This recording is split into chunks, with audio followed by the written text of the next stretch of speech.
हम लोग जो है करंट अफेयर देखते हैं। सबसे पहले हम लोग वन लाइनर देखेंगे, फिर उसके बाद हम लोग स्टैटिक जीके भी देखेंगे और महत्वपूर्ण करंट अफेयर देखेंगे। ठीक है, आज के यानी हमारा जो है आज के करंट अफेयर में क्या है, सबसे पहले वन लाइनर के रूप में हम लोग समझते हैं। तो देखिए, पहला है हमारा, PM Modi inaugurate crucial rail project in Jammu Kashmir, Orissa and Telangana. यानी प्रधानमंत्री मोदी जी ने जम्मू कश्मीर में, उड़ीसा में, तेलंगाना में और महत्वपूर्ण रेल परियोजनाओं का उद्घाटन किया है। ये ध्यान रखना है। कहाँ कहाँ पे मोदी जी ने, तो जम्मू कश्मीर में हाल ही में, उड़ीसा में, तेलंगाना में जो है महत्वपूर्ण रेल परियोजनाओं का उद्घाटन किया है।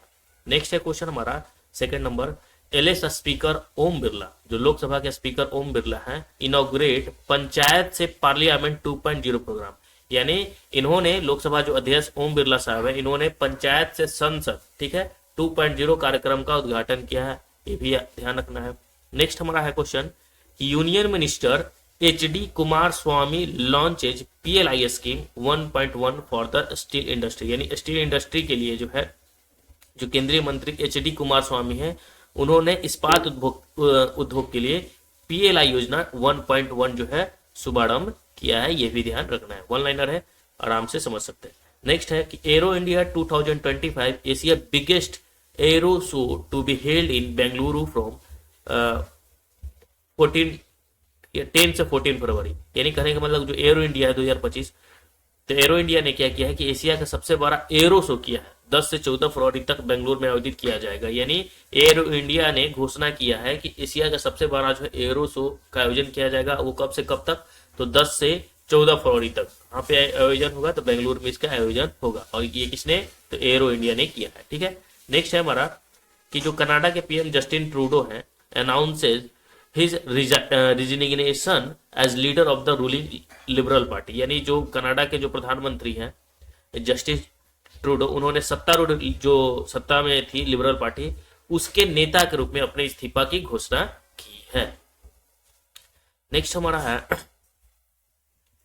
कि अजंता एलोरा फिल्म फेस्टिवल में पद्म पानी लाइफ टाइम अचीवमेंट अवार्ड से सम्मानित होंगी साई प्रांजपे। यानी जो साई प्रांजपे, याद नाम रखना है, कौन है, Sai Paranjpye, to be honoured with जो Padmapani lifetime achievement award at Ajanta Ellora film festival. यानी अजंता एलोरा फिल्म फेस्टिवल में जो है उन्होंने पद्म पानी लाइफ टाइम अचीवमेंट अवार्ड से सम्मानित होंगी। उनका नाम क्या है, तो साई प्रांजपे, याद रखना है।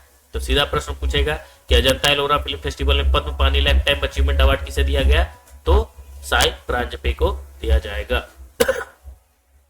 नेक्स्ट हमारा है कि Dubai rankings among world top 10 cities in global power city index for second consecutive year. यानी दुबई जो है लगातार दूसरी बार, कंसेक्यूटिव यानी सेकेंड ईयर, दूसरी बार लगातार, दूसरे साल ग्लोबल पावर सिटी इंडेक्स में दुनिया के शीर्ष 10 शहरों में शुमार रहा है। यानी दुबई जो है दुनिया के शीर्ष 10 शहरों में शुमार रहा है ग्लोबल पावर सिटी इंडेक्स में।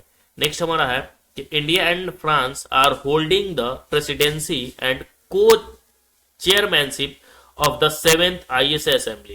यानी भारत और फ्रांस जो है 7वीं ISA असेंबली की अध्यक्षता और सह अध्यक्षता जो है संभालेगा। ठीक है। नेक्स्ट हमारा है India and Algeria countries recently signed a defence corporation MOE on bilateral. कहने का मतलब कि जो भारत और बेल्जियम है, अल्जीरिया है, ठीक है, तो उन देशों ने क्या किया है कि हाल ही में द्विपक्षीय रक्षा सहयोग समझौता जो है ज्ञापन पर क्या किया है, जो है साइन किया है। नेक्स्ट हमारा है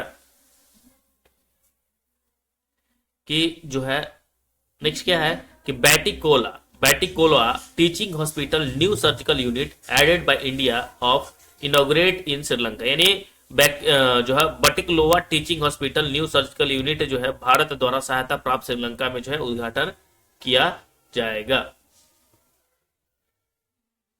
चलिए अब हम लोग जो है कुछ महत्वपूर्ण सूचना देख लेते हैं। तो देखिए इन्होंने जो है क्या दिया है, इस्तीफे का ऐलान दिया था। तो कनाडा के जो प्रधानमंत्री ट्रूडो हैं, उन्होंने सत्तारूढ़ लिबरल पार्टी से, किस पार्टी से है ये भी ध्यान रखना है कि लिबरल पार्टी से नेता पद से इस्तीफा देने की घोषणा की है, जिससे उनका लगभग एक दशक का जो है शासन क्या हुआ, रूल जो है समाप्त हो गया। उन्होंने पार्टी के आंतरिक मतभेदों और घटते जन समर्थन के कारण यह निर्णय लिया। ट्रूडो ने कहा कि जब तक लिबरल पार्टी नया नेता नहीं चुन लेती तब तक वह कार्यवाहक प्रधानमंत्री के रूप में जो है बने रहेंगे। और उनका इस्तीफा ऐसे समय में आया है जब विपक्षी नेता पीरे, उनके जो वहां के जो विपक्षी नेता है जिनका नाम है पोइलिवरे, और कंजर्वेटिव पार्टी को जो है बढ़ाता समर्थक मिल रहा है। यानी जो उनके विपक्षी नेता है पीरे पोइलिवरे और कंजर्वेटिव पार्टी, उनको जो है बढ़ता समर्थन, मतलब समर्थन अच्छा खासा मिल रहा है। चलिए नेक्स्ट हमारा है, भारत बना दुनिया का तीसरा सबसे बड़ा मेट्रो रेल नेटवर्क वाला देश। यानी दुनिया का तीसरा सबसे बड़ा रेल नेटवर्क वाला देश कौन बना है? भारत बना है। तो भारत के पास अब दुनिया का तीसरा सबसे बड़ा रेल नेटवर्क बना है। भारत में मेट्रो रेल नेटवर्क जो है 1000 किलोमीटर तक बढ़ गया। कितना बढ़ा है? 1000 किलोमीटर तक बढ़ गया है। और इतने बड़े नेटवर्क के साथ भारत अब चीन और अमेरिका के बाद दुनिया, यानी सबसे ज्यादा रेलवे नेटवर्क किसके पास है? मेट्रो रेलवे नेटवर्क तो चीन के पास है, फिर उसके बाद अमेरिका के पास है, अब तीसरा बन गया है भारत। ठीक है, तो चीन और अमेरिका के बाद दुनिया का तीसरा सबसे बड़े मेट्रो रेल नेटवर्क वाला देश बन गया है। बता दें कि दिल्ली ने जो है 2002 में अपनी मेट्रो की शुरुआत की थी। यानी भारत में जो है मेट्रो की शुरुआत कब हुई थी? तो ये भी ध्यान रखना है कि 2002 में भारत में मेट्रो की शुरुआत हुई थी, जब अटल बिहारी वाजपेयी जी ने दिल्ली के लोगों को पहली मेट्रो दी थी। और दिल्ली के लोगों को पहली मेट्रो किसने दी थी? तो अटल बिहारी वाजपेयी साहब ने दी थी। और ये कब? 2002 में, ये भी ध्यान रखना है। चलिए नेक्स्ट हमारा कि 82वें वार्षिक गोल्डन ग्लोब पुरस्कार 2025 की अगर हम बात करें, 82वां जो है वार्षिक गोल्डन ग्लोब पुरस्कार 2025 के, तो 5 जनवरी 2025 को कैलिफोर्निया के बेवर्ली हिल्टन में आयोजित 82वां वार्षिक गोल्डन ग्लोब अवार्ड्स ने पिछले साल की फिल्म टेलीविजन इंडस्ट्री की उपलब्धियों का जश्न मनाया है। सबसे पहले इसका आयोजन कहाँ हुआ था? तो याद रखना, कैलिफोर्निया के बेवर्ली हिल्स में हुआ इसका आयोजन, ये भी ध्यान रखना है।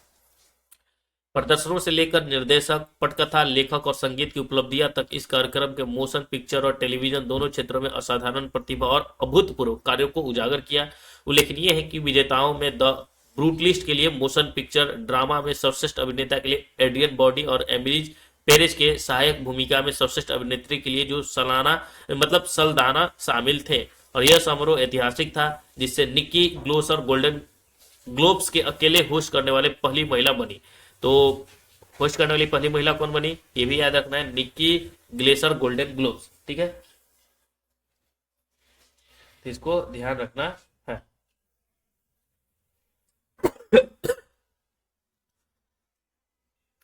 नेक्स्ट है क्वेश्चन हमारा कि हिमाचल प्रदेश में जो है पलाश बिल्ली का पहला जो है फोटोग्राफिक साक्ष्य मिला। यानी कहने का मतलब है जो हिमाचल प्रदेश राज्य, वहां पे पलाश बिल्ली का पहला जो है फोटोग्राफिक साक्ष्य मिला। हिमाचल प्रदेश में हाल ही में जो है महत्वपूर्ण खोज हुई है, जिसमें पलाश का बिल्ली यानी ऑटोकोलोबस मैनुअल की पहली फोटो जो है सौंपी साक्ष्य प्राप्त हुई है। और यह चित्र किन्नौर क्षेत्र में बर्फीले तेंदुओं के सर्वे के दौरान खींची गई है, जो भारत में इस दुर्लभ बिल्ली की प्रजाति है उपस्थिति और वितरण पर महत्वपूर्ण जानकारी प्रदान करता है। नेक्स्ट हमारा है कि केंद्र ने सिक्किम में जो है भारत का पहला जैविक मत्स्य पालन जो है क्लस्टर शुरू किया। यानी केंद्र सरकार ने जो है कहाँ पे भारत का पहला जैविक मत्स्य पालन क्लस्टर शुरू किया है? तो सिक्किम में किया है, ये भी ध्यान रखना है। तो केंद्रीय पशुपालन और मत्स्य पालन मंत्री कौन है? हम सभी जानते हैं कि राजीव रंजन सिंह है। ठीक है, राजीव रंजन सिंह है। उन्होंने सिक्किम के सोरंग जिले में देश के पहले जैविक मत्स्य पालन क्लस्टर का शुभारंभ किया। और इस पहल का उद्देश्य मछली पालन उद्योग को परिस्थितीय रूप से टिकाऊ और रासायनिक मुक्ति मछली पालन प्रथाओं को बढ़ावा देकर क्रांतिकारी बदलाव लाना है। और यह क्लस्टर जैविक एंटीबायोटिक मुक्त और कीटनाशक मुक्ति मछली प्रदान करेगा, जिसे वैश्विक रूप से पारिस्थितिकीय रूप में जागरूक बाजार में बेचा जाएगा। और यह विकास सिक्किम के स्थायी कृषि प्रथाओं के प्रतिष्ठा के अनुरूप है, क्योंकि राज्य पहले ही जैविक खेती को अपना चुका। नेक्स्ट हमारा है कि गुजरात के जो है जामनगर में भारत की पहली जो है तटीय और वेडर पक्षी जनगणना हुई। यानी 3 से 5 जनवरी 2025 तक गुजरात के जामनगर जिले में भारत की पहली जो है तटीय और वाडर पक्षियों की जनगणना आयोजित की गई। और इस महत्वपूर्ण आयोजन का उद्देश्य राज्य के तटीय क्षेत्रों में पक्षी जनसंख्या और उनके आवासों के बारे में जो है समझ बढ़ाना था। नेक्स्ट हमारा है कि भारत जो है साइबर हमले के मामले में दूसरे स्थान पर हो गया। यानी कहने का मतलब है साइबर हमले के मामले में भारत का स्थान क्या हो गया? दूसरा हो गया। 2024 में भारत वैश्विक स्तर पर साइबर हमलों का दूसरा स्थान अधिक शिकार बनने वाला देश बन गया है भारत, जिसमें 95 संस्थाओं ने डेटा जो है चोरी का शिकार हुआ। जैसा कि क्लाउडेस के जो है थ्रेट लैंडस्केप रिपोर्ट 2024 में बताया गया है कि एक रिपोर्ट है जिसका नाम है थ्रेट लैंडस्केप रिपोर्ट। ठीक है, तो इसमें बताया गया है कि संयुक्त राज्य अमेरिका पहले स्थान पर है, यानी अमेरिका जो है साइबर हमले के बारे में किस स्थान पर है, तो पहले स्थान पर, और दूसरे स्थान पर भारत हो गया जहां 140 हमले हुए, जबकि इजराइल तीसरे स्थान पर है जिसमें 157 हमले हुए। तो याद रखना है कि अमेरिका जो है पहले स्थान पर है जहां 140 साइबर हमले हुए, और भारत का स्थान क्या है, तो भारत का स्थान जो है सेकंड है, और थर्ड नंबर का जो है वो स्थान किसका है, तो इजराइल का है। ये भी ध्यान रखना है, जहां पे कितने, तो 57 जो है साइबर हमले हुए, ये भी ध्यान रखना है। ठीक है, अगर ये सब डाटा आपको याद रहेगा तो मेंस लिखने में आसान पड़ेगा। चलिए नेक्स्ट है एरो इंडिया 2025, भारत के एरोस्पेस नवाचार और वैश्विक संबंध। तो हमने बताया था कि बेंगलुरु में इसका आयोजन है 10 से 14 फरवरी तक। ठीक है, जहां पे एशिया का सबसे ज्यादा जो है मतलब सबसे अच्छा जो है एरो जो है शो का, एयर शो का जो है उद्घाटन किया जा रहा है 10 से 14, आयोजन किया जा रहा है 10 से 14 फरवरी के बीच। ठीक है, इसके बारे में भी हमने देखा ही था। फिर नेक्स्ट है हमारा अमित शाह ने लॉन्च किया भारत पॉल। ठीक है, तो भारत पॉल क्या है, तो केंद्रीय गृह मंत्री जो है हमारे और सहकारिता मंत्री कौन है, अमित शाह जी है। इन्होंने 7 जनवरी 2025 को भारत मंडपम नई दिल्ली में केंद्रीय जांच ब्यूरो सीबीआई द्वारा विकसित भारत पॉल पोर्टल का शुभारंभ करेंगे। ठीक है, भारत पॉल पोर्टल का शुभारंभ करेंगे केंद्रीय गृह मंत्री जी। ठीक है, 7 जनवरी 2025 को। और यह पोर्टल जो है ना अंतर्राष्ट्रीय पुलिस सहायता को वास्तविक समय में सुविधा प्रदान करेगा और भारत के ट्रांसलेशन अपराधों से निपटने का प्रयासों को मजबूत करेगा। सीबीआई जो भारत में इंटरपोल के राष्ट्रीय केंद्रीय ब्यूरो एनसीबी के रूप में कार्य करता है और इस पोर्टल को विकसित किया है, और यह पोर्टल भारत और इंटरपोल के बीच कानून प्रवर्तन एजेंसियां के बीच संचार को बेहतर बनाएगा। तो भारत पॉल हमने समझा। ठीक है, क्या है नेक्स्ट हमारा है कि जम्मू जो भारतीय रेलवे का 69वां डिवीजन बना, यानी जम्मू जो है वो भारतीय रेलवे का क्या बनना, डिवीजन, तो 69 नंबर का डिवीजन बना। ठीक है, तो 6 जनवरी 2025 को नरेंद्र मोदी ने वर्चुअली जम्मू रेलवे डिवीजन का उद्घाटन किया। ठीक है, जम्मू रेलवे डिवीजन का उद्घाटन किया, और जो उत्तरी रेलवे जोन का 69वां डिवीजन बना, यानी ये जो है उत्तरी रेलवे जोन का 69 नंबर का जो है डिवीजन बना है, जोन बना है। और इस महत्वपूर्ण पहल का उद्देश्य भारत के उत्तरी क्षेत्रों में कनेक्टिविटी को बढ़ाना और सामाजिक आर्थिक विकास को प्रोत्साहित करना है। अब जो हम लोग यहाँ से देखने वाले हैं वो हमारा क्या रहने वाला है, तो हमारा जो रहने वाला स्टैटिक जीके, जो बहुत ही महत्वपूर्ण है स्टैटिक जीके। ये भी जो स्टैटिक जीके हम देखेंगे ये क्या है, बहुत ही महत्वपूर्ण है, और इससे जो है ना प्रश्न पूछे ही जाते हैं किसी न किसी एग्जाम में। तो हम ऐसे ही स्टैटिक जीके को लेके आएंगे जो बार बार एग्जाम में क्या होता है, पूछे जाता है। ठीक है, वैसे ही प्रश्नों को हम लेकर आएंगे।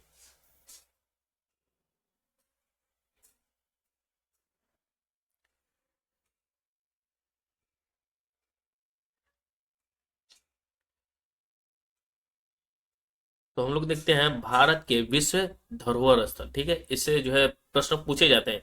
ये स्टैटिक जीके में पूछा जा सकता है क्योंकि जो धरोहर स्थल है ना वो बहुत ही इंपॉर्टेंट है, और धरोहर स्थल क्या पूछे जाते हैं। ठीक है, तो बस याद रखना है कि ये जो स्थल है कहाँ पे है। ठीक है, और ये एक और चीज याद रखना है कि यूनेस्को सूची में शामिल भारत के विश्व धरोहर स्थल। ठीक है, यूनेस्को सूची में शामिल जो है भारत के विश्व धरोहर कौन कौन है इसके बारे में याद रखना है। टोटल कितने हैं संख्या इसकी याद रखना है। ठीक है, तो यहाँ जो है 42, यहाँ जो है थोड़ा सा पुराना डाटा है, याद रखना है कि अब जो है वर्तमान में कितने हैं, तो 43 है, 43 है, याद रखना है। ठीक है, और 42 तो हमें पता ही है कौन सा है। ठीक है, उसको हम तो देखेंगे ही, लेकिन फोटो 3 की अगर हम बात करें कि 43 जो है कौन सा है, तो देखिए असम का जो है एक बात करें हम, तो असम का जो है एक क्या बोलते हैं जहाँ पे दफनाया जाता है लोगों को, तो वहां के एक राजा थे। ठीक है, तो उन्हें दफनाया गया था, तो उसे मोइदम्स कहा जाता है। ठीक है, तो असम का जो है ना मोइदम्स, याद रखना है मोइदम्स। ठीक है, वही हमारा है। ठीक है, तो 43वां क्रम का जो विश्व धरोहर स्थल कौन है, मोइदम्स। ये कहाँ का है, असम का है।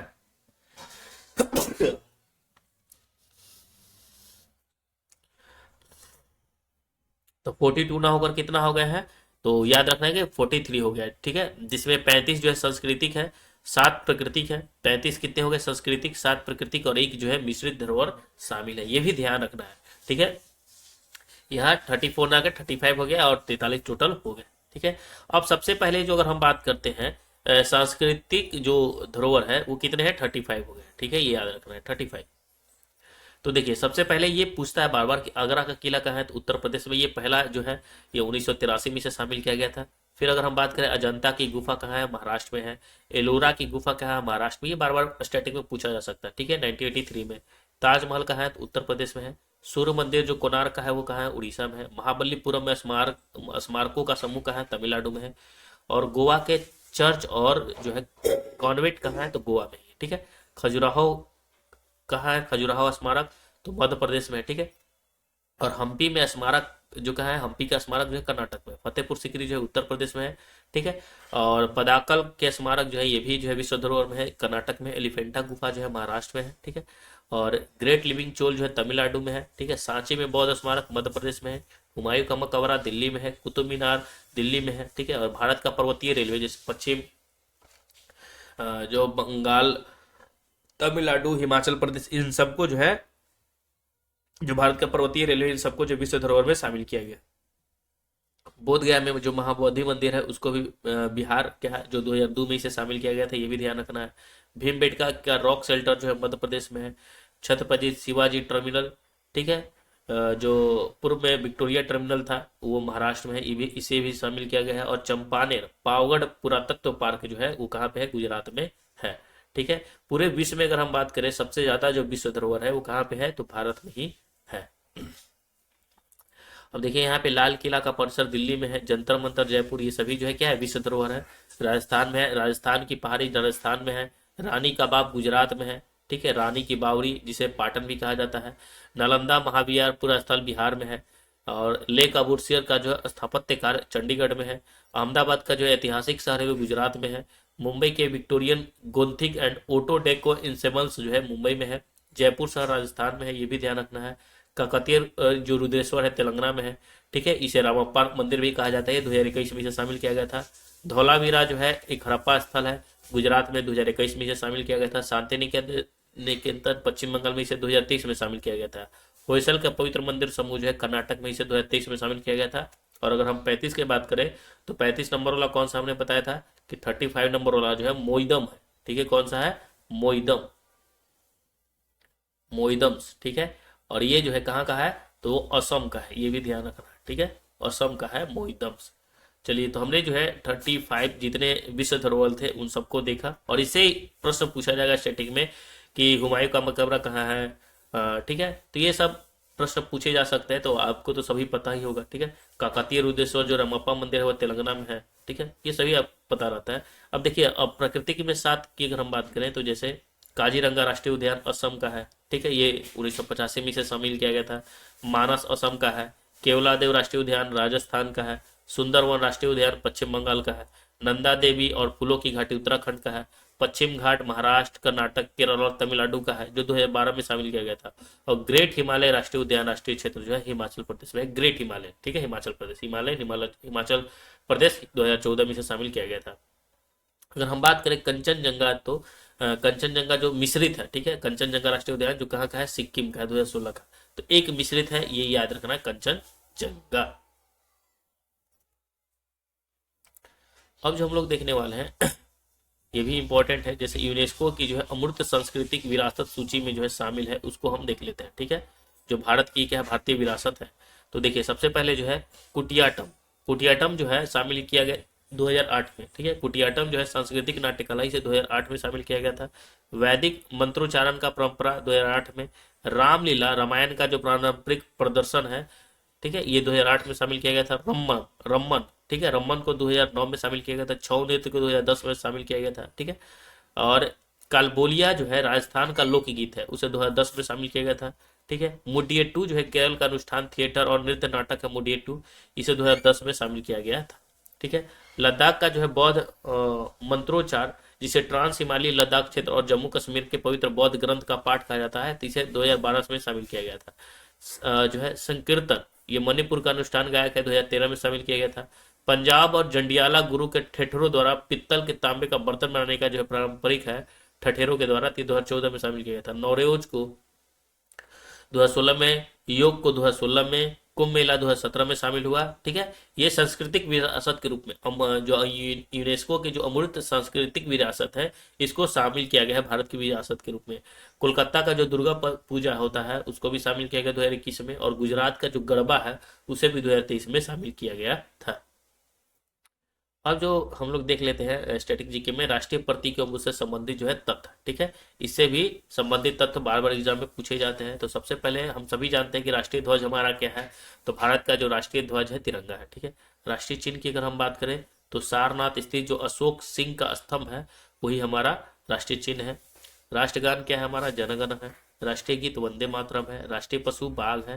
राष्ट्रीय पक्षी मोर है। राष्ट्रीय कैलेंडर की अगर हम बात करें तो शक संवत पर आधारित कैलेंडर है राष्ट्रीय कैलेंडर। राष्ट्रीय पुष्प क्या है, कमल है। राष्ट्रीय फल जो है हमारा आम है। और राष्ट्रीय वृक्ष जो है बरगद है। और राष्ट्रीय जलीय जीव डॉल्फिन है। और राष्ट्रीय विरासत पशु की अगर हम बात करें तो हाथी है। अब जो हम लोग देखने वाले हैं वो भी महत्वपूर्ण है, जैसे राष्ट्रीय प्रतीक से संबंधित कुछ तत्व हम जान लेते हैं, ठीक है। तो हमने भी देखा कि राष्ट्रीय जो प्रतीक हमारा है राष्ट्रीय ध्वज तिरंगा, ठीक है। तो देखिए ये समान समान अनुपात में तीन क्षैतिज पंक्तियां होती हैं, हम सभी जानते हैं कि तिरंगे में तीन क्षैतिज पंक्तियां होती हैं। और ये बार बार एग्जाम में पूछा जाता है कि ध्वज की लंबाई चौड़ाई का अनुपात कितना है, 3:2। और एग्जाम में कभी कभी चौड़ाई लंबाई पूछ दिया जाता है, तो चौड़ाई अगर होगा तो 2:3 और लंबाई पहले होगा तो 3:2, 3:2 याद रखना है, ठीक है। केसरिया रंग सबसे ऊपर होता है और देश की ताकत और शौर्य को दर्शाता है। जो हमारे तिरंगा में केसरिया रंग जो होता है सबसे ऊपर होता है। और वो केसरिया रंग क्या बताता है, तो शौर्य को और ताकत को दर्शाता है। बीच में जो स्थित सफेद पट्टी है वो धर्म के साथ साथ शांति और सत्य का जो है प्रतीक है, ये भी ध्यान रखना है। जो तिरंगे में उजला वाला जो होता है सफेद पट्टी वो धर्म चक्र के साथ साथ शांति और सत्य का भी प्रतीक है, ये भी ध्यान रखना है, ठीक है। और हरा रंग सबसे नीचे होता है जो देश के विकास, भूमि की पवित्रता और उर्वरता को दर्शाता है, ठीक है। सफेद पट्टी के बीच में नीले रंग का चक्र होता है जिसमें कितने तिलियां होती है, 24 तिलियां होती है। और इसका प्रारूप सारनाथ स्थित अशोक के सिंह स्तंभ पर बने चक्र से लिया गया है। भारत की संविधान सभा ने राष्ट्रीय ध्वज का जो प्रारूप था 22 जुलाई 1947 को अपनाया था। तो भारतीय जो संविधान सभा था उसने राष्ट्रीय ध्वज का जो प्रारूप अपनाया था वो 22 जुलाई 1947 को अपनाया था। राष्ट्रीय झंडे का प्रदर्शन संप्रतीक और नाम यानी अनुचित प्रयोगों का निवारण अधिनियम 1950 और राष्ट्रीय गौरव अपमान निवारण अधिनियम 1971 के उपबंधों द्वारा नियंत्रित होता है। भारतीय झंडा संहिता 2002 दिनांक 26 जनवरी 2002 से जो है क्या है, प्रभावी है। अब हम देख लेते हैं राष्ट्रगान के बारे में। तो देखिए राष्ट्रगान को रविन्द्रनाथ टैगोर द्वारा जो है मूल रूप से बंगला रचित है, ठीक है। और राष्ट्रगान के रूप में जन गण मन को जो है 24 जनवरी 1950 को संविधान सभा द्वारा इनमें इसके हिंदी संस्करण को अपनाया गया था। और राष्ट्रगान को गाने के लिए जो है 52 सेकंड का समय निर्धारित है। राष्ट्रीय गीत की अगर हम बात करें तो वंदे मातरम गीत बंकिम चंद्र चटर्जी के द्वारा जो है संस्कृत में रचा गया। तो राष्ट्रीय गीत किसके द्वारा, तो बंकिम चंद्र चटर्जी के द्वारा गाया गया था। और राष्ट्रीय गीत को पहली बार जो है 1896 में भारतीय राष्ट्रीय कांग्रेस के सत्र में जो है इसे गाया गया था। और इस गीत को बंकिम चंद्र चटर्जी ने अपने बंगाली उपन्यास आनंद मठ में शामिल भी किया था। और गीत का प्रथम दो छंद को भारत की संविधान सभा द्वारा 24 जनवरी 1950 को राष्ट्रीय गीत के रूप में जो है अपनाया जाता है। वंदे मातरम जो है ना वो, ठीक है। अब राष्ट्रीय प्रतीक की अगर हम बात कर ले तो भारत का राज्य चिन्ह जो है सारनाथ है, जिसे जो अशोक स्थित सिंह स्तंभ की अनुकृति है। मूल स्तंभ में शीर्ष पर 4 सिंह है, यानी अगर हम बात करें तो स्तंभ में कितने 4 सिंह होता है, ठीक, जो एक दूसरे की ओर पीठ किए हुए हैं। और इसके नीचे घंटे के आकार का पदम के ऊपर एक चित्र वल्लरी में एक हाथी और चकोरी भरता हुआ एक घोड़ा और एक सांड तथा एक सिंह की उभरी हुई मूर्तियां हैं। और इसके बीच में एक चक्र बने हुए हैं। देवनागरी लिपि में लिखा गया आदर्श वाक्य सत्यमेव जयते यानी राजकीय प्रतीक का हिस्सा है। सत्यमेव जयते यानी सत्य की जीत होती है। राष्ट्रीय पक्षी की अगर हम बात करें मेरे भाई तो हम सभी जानते हैं कि भारतीय मोर है, जो पाओ क्रिस्टस इसका वैज्ञानिक नाम है। भारत का राष्ट्रीय पक्षी है पाओ क्रिस्टस, वैज्ञानिक नाम बार बार एग्जाम में पूछा जाता है, ठीक है। नेक्स्ट हमारा है कि बाघ। तो बाघ जो है पैंथेरा टाइग्रिस भारत का राष्ट्रीय पशु है। और 8 प्रजातियों में भारतीय प्रजाति रॉयल बंगाल टाइगर उत्तर पश्चिम क्षेत्र को छोड़कर पूरे देश में पाए जाते हैं। नेक्स्ट हमारा राष्ट्रीय कैलेंडर की अगर हम बात करें तो शक संवत पर आधारित राष्ट्रीय कैलेंडर का जो पहला महीना कौन सा होता है, चैत्र होता है। और 365 दिनों का एक समान वर्ष होता है। और इसे जो है ग्रेगोरियन कैलेंडर के साथ 22 मार्च 1957 से अपनाया गया था। और प्रथम चैत्र समान 22 मार्च को और लिपि वर्ष में 21 मार्च को पड़ता है। नेक्स्ट हमारा है मुद्रा चिन्ह की अगर हम बात करें तो भारतीय रुपए का जो चिन्ह है आर है, ठीक है। और भारत सरकार द्वारा जो है 15 जुलाई 2010 को अपनाया गया था मुद्रा चिन्ह, ठीक है। और रुपये पे आप देखे होंगे ऐसा लिखा हुआ, ठीक है, ये जो ऐसा लिखा हुआ रहता है, ठीक है। तो ये जो चिन्ह है भारत सरकार के द्वारा कब अपनाया गया था, तो 15 जुलाई 2010 को अपनाया गया था, ठीक है। और यह प्रतीक जो है ना देवनागरी के र जो है और रोमन का आर का मिश्रण है, ठीक है। यानी हिंदी का र और इंग्लिश का आर का मिश्रण है। और इस प्रतीक का जो है डिजाइन किसने किया था, ये भी याद रखना कि यह प्रतीक जो है उदय कुमार द्वारा जो है संकलित है। यानी कहने का मतलब है कि उदय कुमार जो है उन्होंने ही इसका डिजाइन किया था। तो हमारा जो भी था, ठीक है, हमने क्या देखा, तो हम लोगों ने देखा सबसे पहले करेंट अफेयर को भी देखा, ठीक है, फिर उसके बाद हमने स्टैटिक जीके भी देखा, ठीक है, स्टैटिक जीके भी देखा। कल से हम जो है एक और टॉपिक इसमें ऐड कर देंगे जो महत्वपूर्ण टॉपिक रहेगा, जो करंट अफेयर बार बार पूछा जाता है, ठीक है। तो हम एक एक टॉपिक को लेंगे, जैसे दिवस हो गया, फुल फॉर्म हो गया, प्रमुख व्यक्तित्व हो गया, किसी का निधन हो गया, ठीक है, या जो भी हो इम्पोर्टेंट, ठीक है। जैसे अगर हम बात करें तो रैंक से संबंधित प्रश्न पूछे जाते हैं, त्यौहार से संबंधित प्रश्न पूछे जाते हैं, तो उन सबको जो हम लोग क्या करेंगे, रिवीजन करेंगे, एक एक टॉपिक को हम उठा लेंगे, ठीक है, जो करंट अफेयर के रूप में रहता है उसे। तो हमारा यहाँ जो है क्लास समाप्त होता है। जय।